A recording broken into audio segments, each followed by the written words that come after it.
L'Allemagne a égalisé sur le gong et garde sa première place de groupe. On va voir tout ça dans cette vidéo. Salut à tous les gars, c'est Azial. Aujourd'hui, on se retrouve pour un nouveau débrief. Débrief de ce Suisse-Allemagne. Score final 1 partout avec une équipe allemande qui a déçu mais qui a réussi à égaliser dans les dernières secondes du match et du coup à conserver sa première place de groupe qui est quand même très importante pour la suite du tournoi. On va pas se mentir que en finissant deuxième, même si t'avais une partie de tableau, parce que j'en ai vu hier commencer à faire des calculs, mais si l'Allemagne finit deuxième, est-ce qu'ils n'ont pas une partie de tableau un peu plus simple, etc., etc.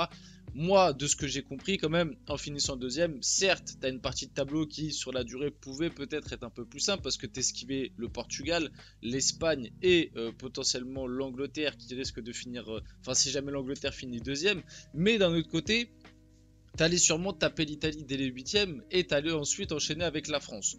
Donc, est-ce que la partie de tableau était forcément plus simple? Pas sûr. Donc moi, je pars du principe que de toute façon, c'est toujours mieux de finir premier. L'Allemagne a réussi à le faire. On va débriefer ce match, score final 1 partout. C'était un match très sympa. Heureusement que la Suisse on va dire, a fait le match parce que moi, avant le match, je pensais vraiment avoir un match nul qui allait, on va dire, satisfaire tout le monde. Au final, c'est pas ce qu'on a eu. Donc on va voir tout ça. Avant que la vidéo commence, n'hésitez pas à la liker, commenter, partager et vous abonner. Ça fait toujours plaisir et ça aide pour le développement de la chaîne. Et nous, on va pouvoir y aller dès maintenant. Donc qu'est-ce qui s'est passé durant ce match? On va commencer par les compositions comme d'habitude. Donc composition allemande, logiquement aucun changement, l'équipe type a été envoyée par Nagelsmann parce qu'il fallait valider cette première place du côté allemand malgré tout, et puis ça montre aussi du coup avec la composition que l'Allemagne de leur côté était vraiment déter pour aller chercher cette première place. Bon, on va pas se mentir que on n'a pas été aussi séduit que lors des deux premiers matchs avec cette composition là. Il y a des joueurs qui ont déçu pour moi, notamment la défense centrale. Heureusement Neuer lui a confirmé, il a sorti des belles parades encore une fois. Mais la défense centrale, déception, notamment sur le but encaissé, hein, où les deux sont un petit peu en dilettante. Rudiger plus, personnellement, je trouve que Rudiger a été encore plus que Jonathan Tah, même si Jonathan Tah fait pas du tout un bon match. Et en plus de ça, il prend un carton jaune et il sera suspendu pour les huitièmes. Donc je sais pas qui va jouer dans cette défense centrale là avec Rudiger, mais Jonathan Tah ne sera pas là pour les huitièmes de finale de cet Euro. Les deux latéraux, Mittelstadt qui a été catastrophique, honnêtement, il a été très vite changé parce qu'il a été vraiment cata. Kimmich aussi un peu moins bon. Le milieu de terrain, Gundogan, Kroos et Andrich qui a bien moins fonctionné, notamment parce que les Suisses ont ciblé Toni Kroos et on l'a vu finalement. Quand tu cibles Toni Kroos, ce milieu de terrain allemand il perd toute sa saveur. C'est quand même un truc qui je trouve est assez on va dire embêtant pour la suite de l'Allemagne parce que la Suisse a donné quand même pas mal de billes pour les prochaines équipes qui vont jouer l'Allemagne. Moi là je suis une équipe qui va rencontrer l'Allemagne pour les huitièmes, les quarts de finale, etc. de l'Euro. Je connais leurs points forts, je connais leurs points faibles désormais grâce à la Suisse, même si on avait déjà une indication, on le savait très bien que un jour ou l'autre il fallait peut-être cibler Toni Kroos parce que vu les deux premiers matchs qu'il a fait en tant que chef d'orchestre, si tu le cibles, forcément le jeu allemand a plus de mal à, on va dire, à se développer. C'est ce qui a été fait là par la Suisse et ce qui a été très bien fait. La Suisse a été vraiment très très solide, vraiment de très belles idées, très bonne implication, etc. Mais ouais, on l'a vu, quand Kroos est ciblé et a beaucoup plus de mal à faire le jeu, à se retourner tranquillement, à être dans son fauteuil habituel finalement, on l'a vu que Toni Kroos et le milieu allemand, c'est plus du tout la même chose. Et devant, moi aussi j'ai été aussi déçu. Wirtz, Musiala, alors Musiala avait fait un très bon début de match, un peu comme l'Allemagne finalement en fait, parce que là je suis en train de dire que l'Allemagne m'a déçu. Et je suis en train de faire point par point et vous voyez bien que les prestations, il n'y en a pas beaucoup qui ont été, on va dire, haut niveau. L'Allemagne avait bien démarré ce match. Sur les 10-15 premières minutes, c'était sympa. Après, il y a eu le but suisse. Et je trouve qu'après, sur le reste du match, on a eu une Allemagne très poussive qui a du coup qui a voulu rattraper le score, qui a réussi à le faire en fin de match avec l'entrée de Füllkrug. J'ai pas vu une grande Allemagne sur ce match-là personnellement. Donc Musiala avait très bien démarré. Au final, il a très mal fini. Et puis même, du côté de Wirtz et Musiala, au-delà de leur niveau, t'as l'impression que les deux sont fatigués. Je sais pas si c'est que moi qui ai cette impression là, mais quand les deux sont sortis, t'avais vraiment l'impression qu'ils étaient, et pourtant ils sont pas sortis hyper tard, hein. Ils ont dû sortir vers la 70e, tu vois. Quand les deux sont sortis, t'avais vraiment l'impression que les deux n'en pouvaient plus, ils étaient cramés, et ça aussi, pour les huitièmes de finale, va falloir se poser la question. Bon, après, là, il va y avoir quelques jours de repos, mais voilà. Et puis devant Havertz, qui lui a fini le match, mais que personnellement, je n'ai pas du tout aimé encore dans ce rôle de numéro 9. C'était peut-être un peu mieux en fin de match quand il y avait Füllkrug qui est rentré, mais dans ce rôle de pur numéro 9... voilà, il avait, on va dire, il avait réussi à convaincre son monde lors du premier match face à l'Écosse où il avait été buteur.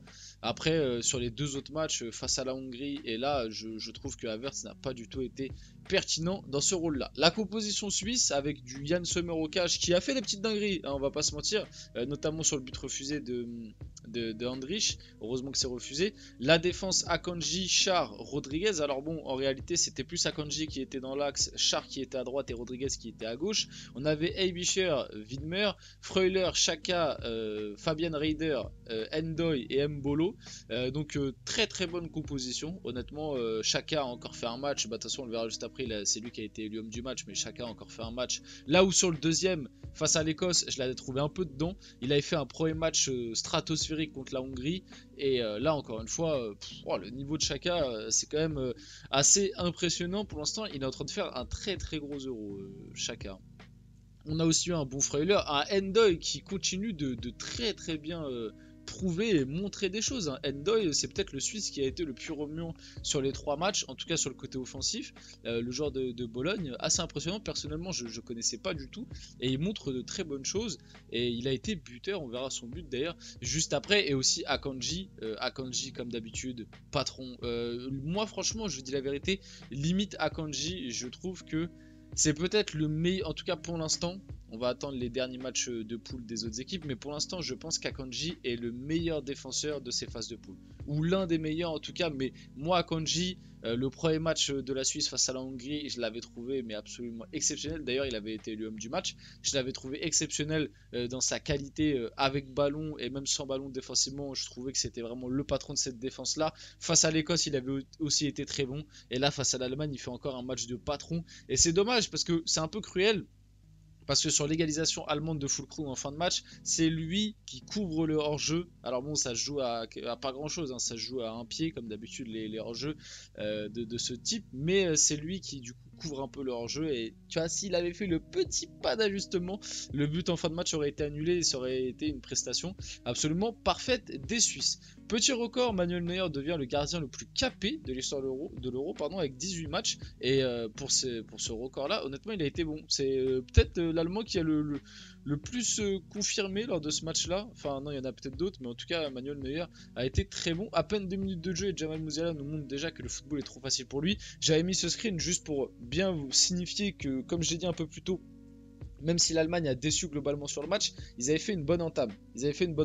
Mais la bonne entame n'a pas su être concrétisée. Et après, la Suisse a un petit peu repris le truc, je trouve, avec beaucoup d'intensité au pressing, etc. Et quand il y a eu le but suisse du coup de Dan Endoy, qui arrive vers la 30e minute de jeu, 28e exactement, je trouve qu'après on a eu une Allemagne qui a commencé à plonger. Et qui s'est un peu réveillée sur la fin de match parce que la Suisse a commencé à reculer. Je pense que la fatigue y a joué. Et aussi les rentrées allemandes qui ont été... pour la plupart en tout cas impactantes, qui ont aidé cette équipe allemande à mieux finir, mais voilà. Et le but suisse du coup, si on peut en parler vite fait, beau décalage, je crois que c'est un centre de, je sais plus c'est qui fait le centre pour Endoy. C'est Freuler je crois, oui c'est Freuler qui fait le centre pour Endoy qui la reprend bien, mais comme je l'ai dit un peu plus tôt dans la vidéo, pareil, ce but là pour moi, quand tu revois le ralenti et que tu vois l'attitude de Rudiger et Jonathan Tah qui suivent leurs joueurs en trottinant alors qu'on est quand même dans la surface de réparation, je trouve ça absolument lunaire. Donc ce qui donne le but, c'est bien pour ça que je vous ai dit que j'ai été très déçu par cette défense centrale. Et en plus de ça, comme je le dis, Jonathan Tah sera suspendu, donc je ne sais pas qui va le remplacer, parce que pour l'instant on n'a pas vu beaucoup de changements à ce poste là. Niklas Füllkrug sauve la Mannschaft, il évolue encore en deuxième division allemande il y a 2 ans, il a égalisé à la 92e si je ne me trompe pas sur un but de la tête sur un magnifique centre de David Raum qui était rentré aussi en cours de jeu à la place de Mittelstadt. Voilà, les rentrants ont fait du bien.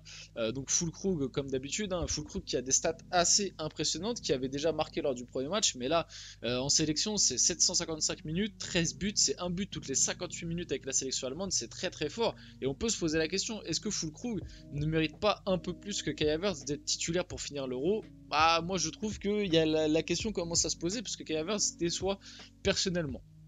Tu peux même imaginer un truc où tu peux redescendre Gundogan d'un cran, tu fais un double pivot Gundogan-Tony Kroos et tu mets Kai Havertz au numéro 10 si tu veux absolument laisser Kai Havertz et c'est du coup Andrich qui en ferait les frais. Mais voilà.